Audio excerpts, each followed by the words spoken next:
Anies itu teknis bisa, workable, dikirim ke luar negeri bisa, dan semuanya bisa. Tapi ada syaratnya, dia tidak boleh maju di 2029. Tapi tiba-tiba ada seorang teman yang mengatakan, bicara tentang konstelasi politik, siapa tokoh yang acceptable, bisa diterima saat ini, kanan kiri oke, walaupun tidak sempurna. Pasti nggak ada yang sempurna. Tapi paling tidak bisa diterima. Muncullah Mr. D.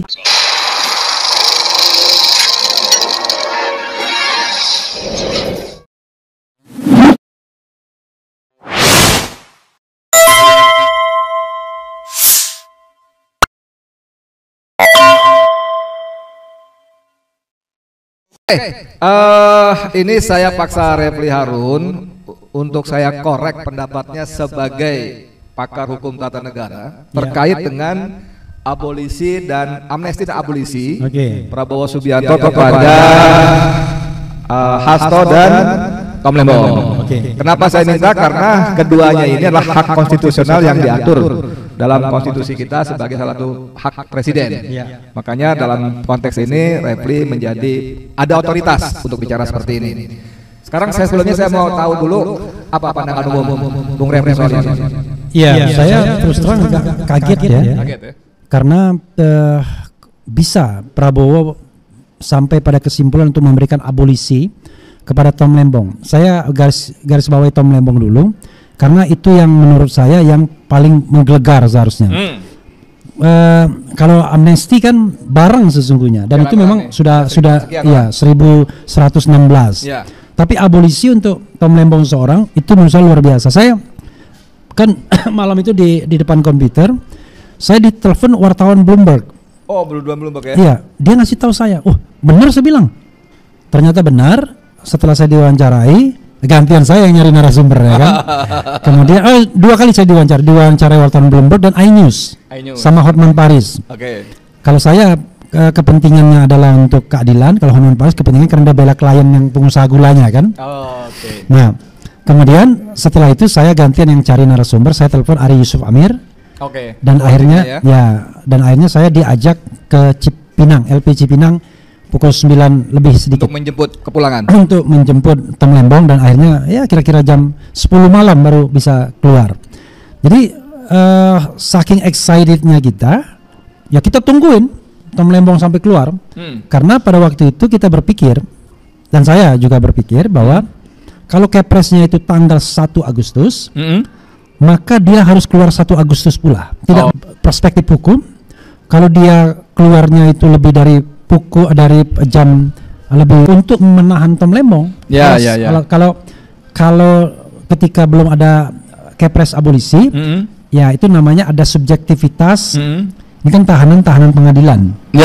Nah, kemudian kalau sebelumnya ada subjektivitas jaksa untuk menahan, takut mengulangi perbuatan, kemudian takut menghilangkan barang bukti, takut lari ya kan keluar negeri dan lain sebagainya, yang rasanya tidak mungkin untuk Tom Lembong. Tetapi subjektivitas itu dipakai untuk menahan Tom Lembong mulai Oktober 2000. 9 bulan total. 9 bulan untuk kasus yang tidak jelas. Itu introduction-nya. Jadi saya tambahin informasi sedikit. Proses keluar dari Cipinang atau Salemba itu memang perlu waktu. Saya divonis itu siang hari. Lalu proses di rutan segala macam, saya harus ke mana namanya, ke Salemba untuk di BP lapasnya itu keluar kurang lebih jam 10 juga memang. Jam 10 malam juga. Nah, teman-teman saya lupa ini. Jadi ini saya pakai kaos Persaudaraan Napol dan Tapol 2014-2024. Jadi ini korbannya Joko Widodo juga nih. Bung, orang banyak mengapresiasi kepada Prabowo, bahkan seorang Refli Harun pun terkejut, loh kok bisa Prabowo keluar amnesti dan abolisi ya, khususnya kita bicara abolisi. Lalu orang banyak mengapresiasi dan menghubung-hubungkan bahwa ini adalah proklamasi, minimal sinyal bahwa Prabowo mulai memupus, menghapus bayang-bayang cengkraman Jokowi. Gimana menurut Anda? Iya, begini, banyak spekulasi tentunya, tapi satu spekulasi yang baru saya dengar dari seorang teman, ini menarik untuk dikemukakan. Begini, kita tahu bahwa indikator ekonomi kita itu kacau semua. Pertumbuhan ekonomi saja cuma 4,87, which is di bawah Jokowi masih. Padahal targetnya 8%. Sekarang 5% saja belum tercapai. Semua indikator itu turun. Dan biasanya yang begini-begini kan ditolong oleh investasi biasanya. Ya, FDI. Untuk foreign direct investment. Foreign direct investment. Nah, coba bayangkan kalau misalnya kasus Tom Lembong ini tersiar ke luar negeri. Oh. Mereka kan waduh, ini nggak ada kepastian di Indonesia ini. Kalau begitu, bagaimana mungkin seorang yang mengimpor, ya kan gitu, sebuah barang dan kemudian menjadikannya nilai tambah, kok tiba-tiba dianggap salah, dipidana ya? Iya kan? Kan permasalahannya adalah antara gula kristal putih sama gula kristal mentah. Ya. Dan logika pengadilan mengatakan harusnya yang diimpor gula kristal putih, biar pajak impornya lebih banyak, biaya masuknya lebih gede, ya kan? Kan nggak masuk akal jadinya, dan bisa dimonopoli oleh BUMN karena yang bisa langsung gula kristal putih BUMN.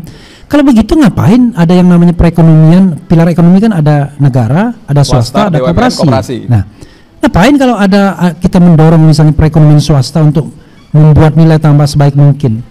Kalau kemudian dengan policy seperti itu, ya kita nggak perlu dong mengimpor bahan baku. Nanti karena kalau kita impor bahan baku tuh pajak impornya kecil.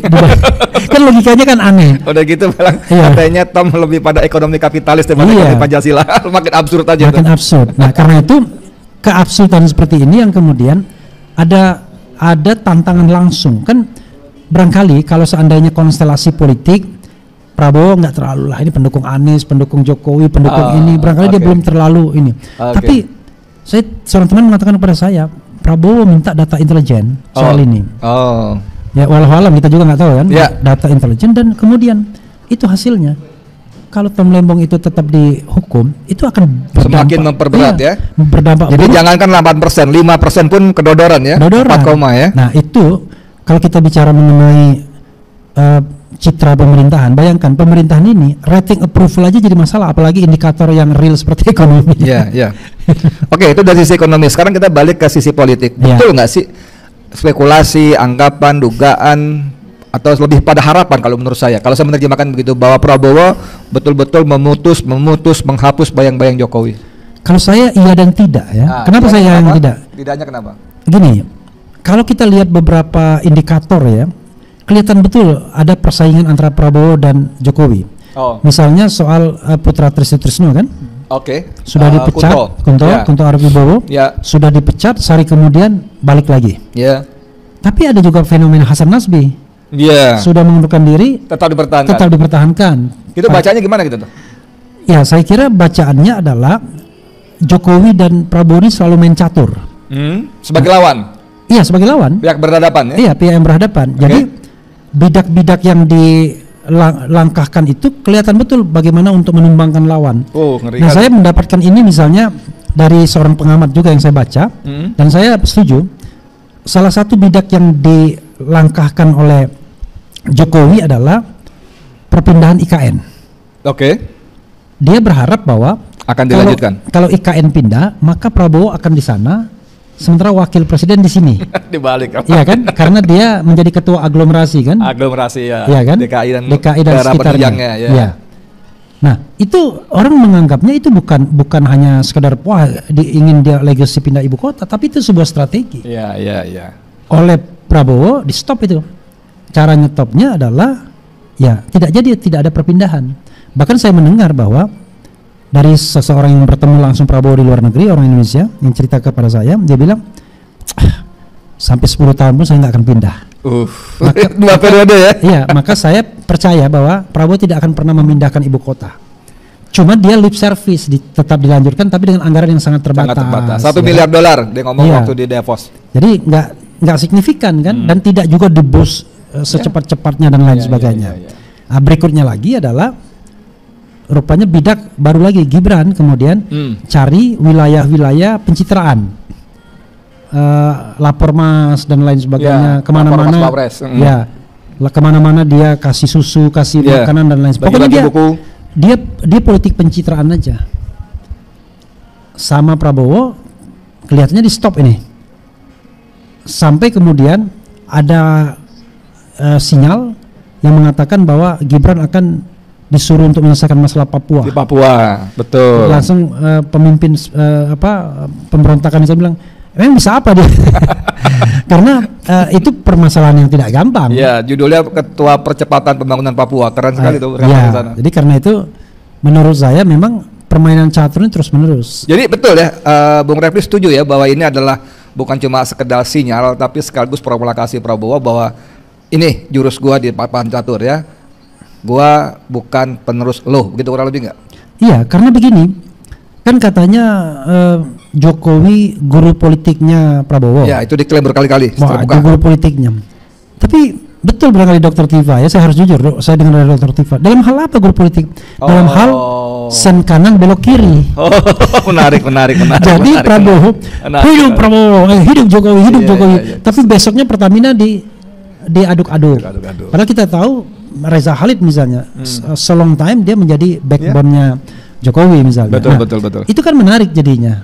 Tapi dia terus memuji-muji, tetapi Pertamina, Timah, kemudian dia embat. Nah, dalam konstelasi penegakan hukum, orang mengatakan, saya juga setuju, bahwa kejaksaan itu kelihatannya sudah dipakai. Ya, sudah berada di bawah kendali Prabowo, tetapi KPK masih dikendalikan oleh apalagi polisi Jokowi. Ya? Karena kan polisi juga di sana. Oh, ya. Ketuanya masih bintang 3 aktif, baru pensiun kemarin ya.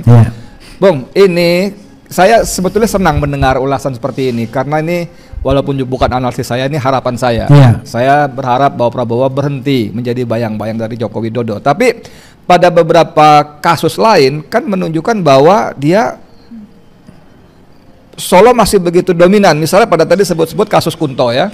Kunto kan saya mendengar dari seorang bintang 4 bahwa itu adalah pesanan dari Solo. Dan ternyata Prabowo sempat bermain sebentar. Begitu surat dari Wanjakti selesai serapat, diajukan ke Sekmil, informasi saya terima, Sekmil turun ke Teddy ke Prabowo marah sebetulnya, tapi dia biarkan saja. Dengan harapan bahwa Panglima akan mengoreksi gitu loh. Karena perintah Solo kepada Panglima. Tapi ternyata diumumkan saat itulah baru Prabowo marah dan dikembalikan. Tapi itu kan menunjukkan bahwa dia sampai masih membiarkan tangan-tangan Jokowi bekerja bahkan untuk selevel Panglima TNI. Kalau informasi yang saya dapat dari bintang 4 itu benar. Ini kan menunjukkan bagaimana ya bahwa Prabowo itu ya walaupun sering kanan belok kiri, tapi faktanya kan dia masih tetap ada pengaruh luar biasa dari Solo ini. Gimana?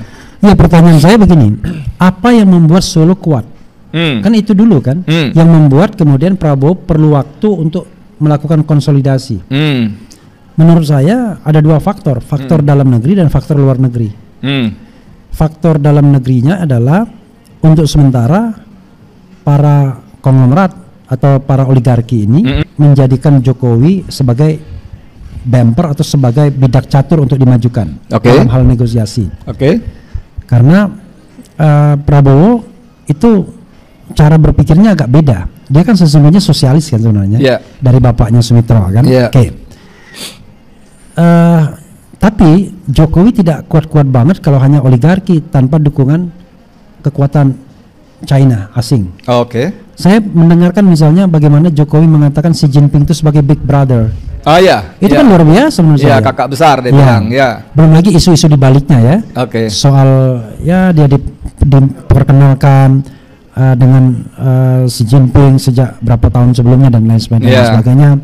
Cina mempersiapkan segalanya dan lain sebagainya. Nah, saya mempercaya itu sebagai sebuah kekuatan yang harus diperhitungkan Prabowo sebelum dia sama sekali menghilangkan pengaruh Jokowi. Karena begini, secara teoritis tidak ada yang namanya penguasa ini ingin berbagi. Kalau bisa semua kenapa mesti bagi orang lain? Watak kekuasaan itu kan ingin sendirian, apalagi secara de jure memang begitu. Presiden masa berbagi dengan seorang mantan presiden.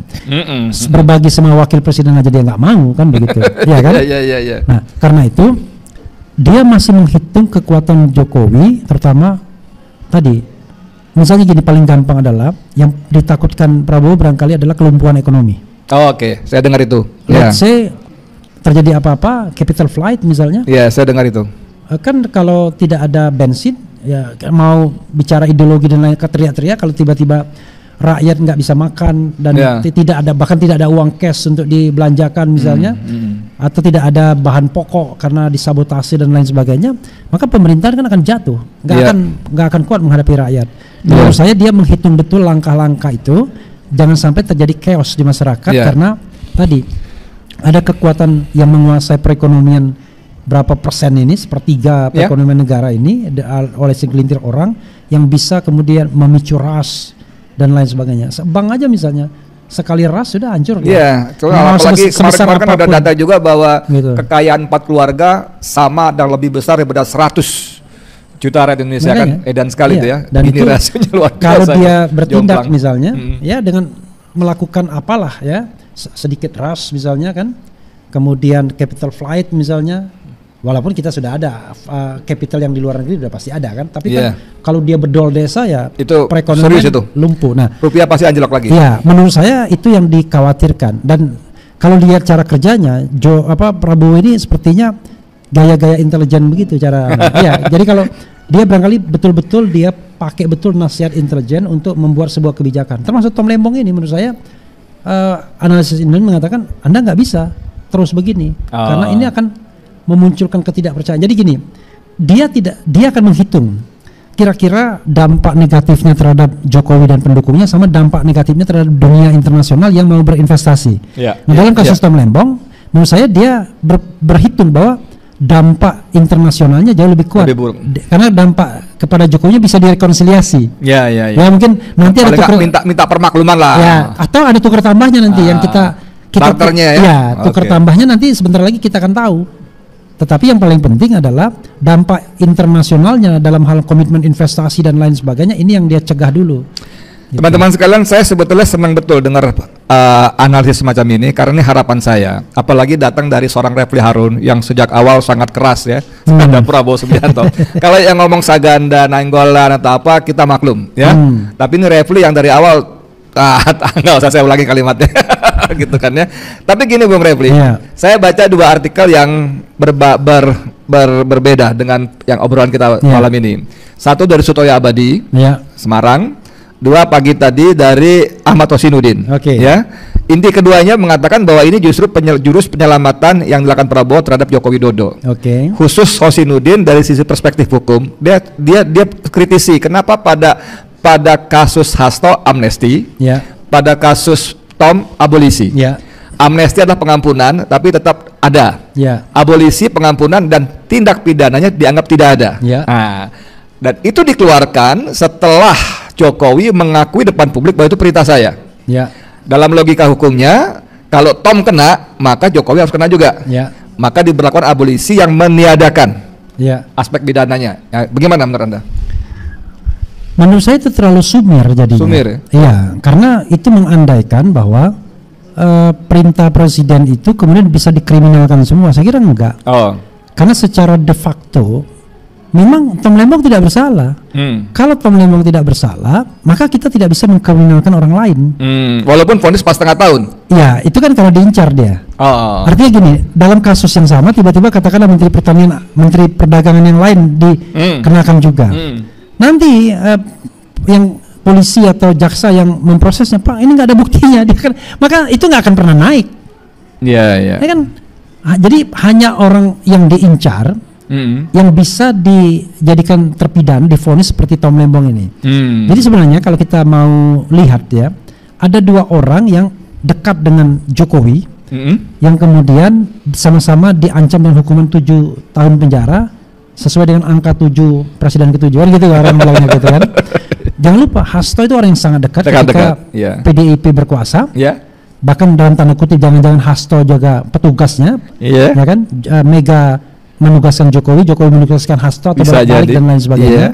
Jangan lupa ketika ada kata-kata bajingan tolol itu Hasto yang bereaksi keras dan melaporkan, kan? Nah, jadi menurut saya ini ada soal-soal pribadi yang kemudian belum selesai. Apalagi Hasto kemudian terus-menerus menyerang Jokowi. Sementara Tom Lembong barangkali saya tidak tahu ada jejak rekamnya, ada dia mengkritik satu IKN memang terburu-buru, kemudian tidak ada kepastian hukum dan sebagainya, kemudian yang kencang juga soal bansos yang diguyur menjelang pilpres itu. Biasanya kalau yang mengkritik itu orang yang pernah dekat dengan kita itu rasa marahnya lebih marah ya. sakitnya ada di sini kan begitu. Sakitnya ada di iya, sini. Gitu. Nah, tapi kalau yang misalnya yang mengkritik Refli Harun apa yang jauh, dia cuek aja biasa gitu. Tapi Gotong Lembong, saya sudah kasih fasilitas, saya jadi menteri perdagangan, BKPM, kemudian saya bawa ke luar negeri, saya percayakan dia jadi interpreter saya dan lain. Kok begitu sama saya? Nah, orang kadang-kadang mempersonalisasi tugas-tugas publik atau jabatan-jabatan publik, kan nggak boleh gitu. Kalau begitu, wah kalau tidak karena saya, dia nggak bisa dia, saya kan yang angkat dia jadi menteri loh. Lalu kalau Anda korupsi saya diam saja, kan nggak mungkin begitu. Itu kan kata kita yang waras, kata dia kan beda. Bung, ini ada dua sedikit. Jadi jawaban saya tadi rasanya nggak mungkin, terlalu kecil kalau untuk mengatakan bahwa operasi penyelamatan ya? Iya enggak.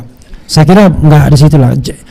Kebijakan presiden yang seperti itu, menurut saya kalau kita pidanakan maka semua presiden akan jadi terpidana. Kena, ya. Kan malah tambah kacau jadinya. Ya. Oke, terus ini dari sisi politik ya.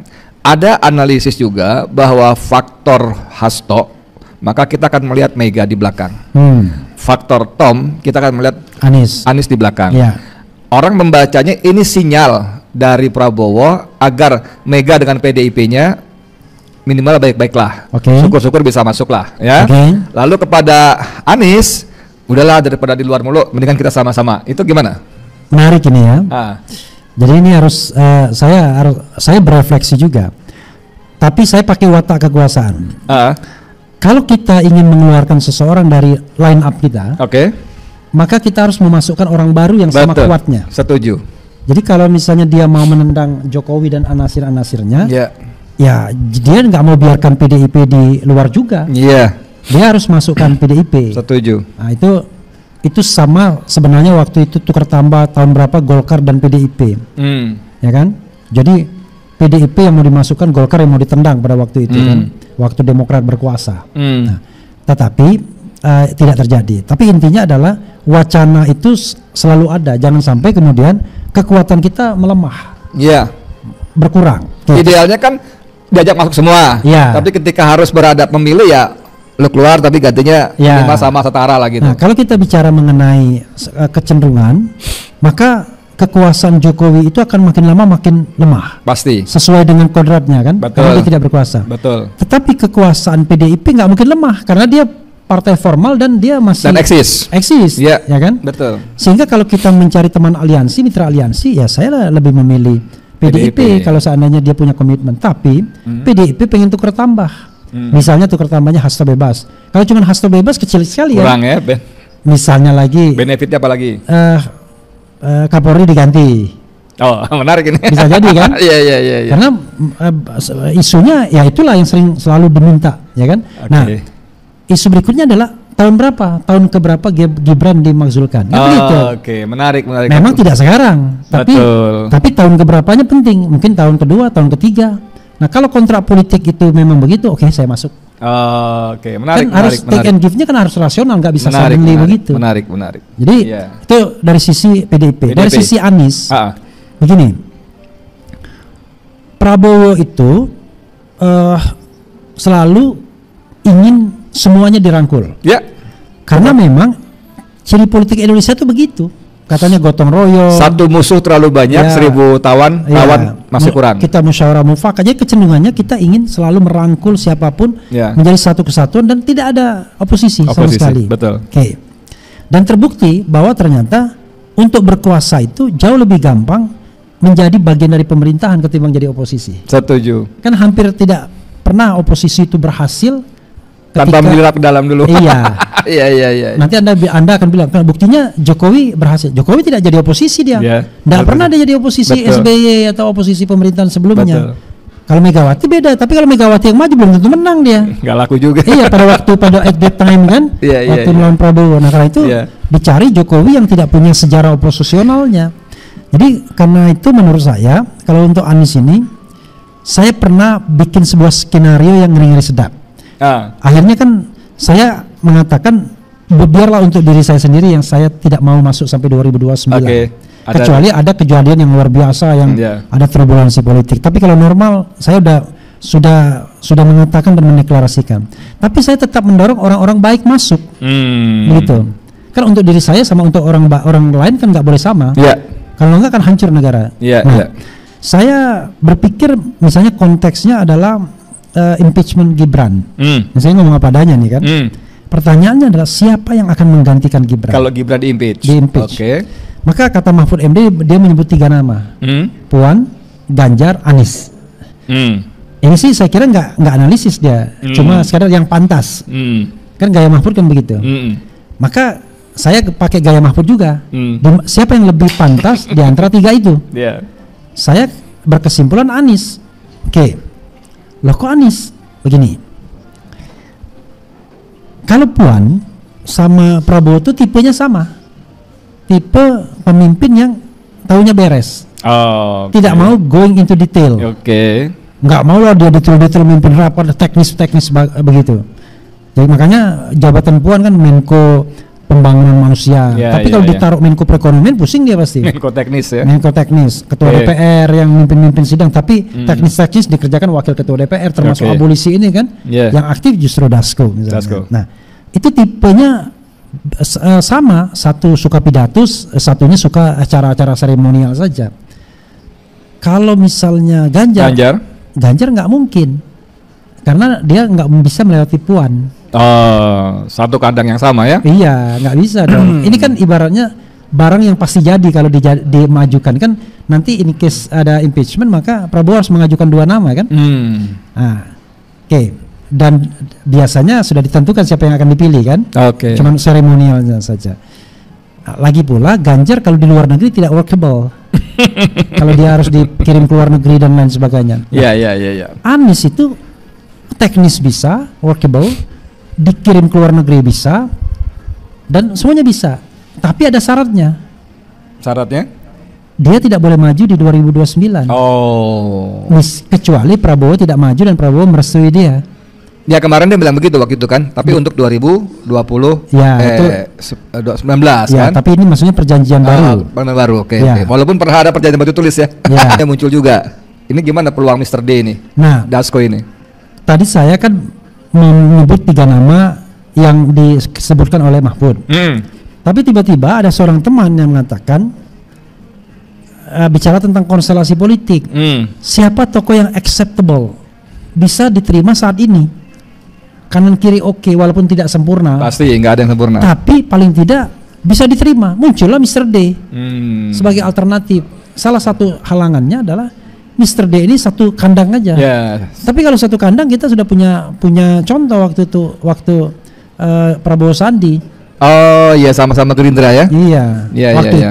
Waktu itu dibutuhkan partai yang berbeda karena kampanye. Kalau sekarang kan tidak dibutuhkan kampanye. Cukup diajukan, diterima, selesai sudah. Gitu. Nah, dia menjadi sosok yang menarik. Saya yakin kalau dia mendengar ini mulai dia pikirkan, iya ya, saya ini pantas juga. Awalnya mungkin dia nggak berpikir, tapi kalau dilihat dia workable, delivered, ya kan. Jadi dia itu bisa bekerja dan delivered, dan dia bisa menuntaskan kerjaan-kerjaan itu. Ya, tentu apa sih yang dibutuhkan Prabowo? Untuk mencari wakil presiden baru misalnya, orang yang bisa bekerja, cocok, ada chemistry-nya gitu kan, dan ada secara teknis dia bisa mewakili dia.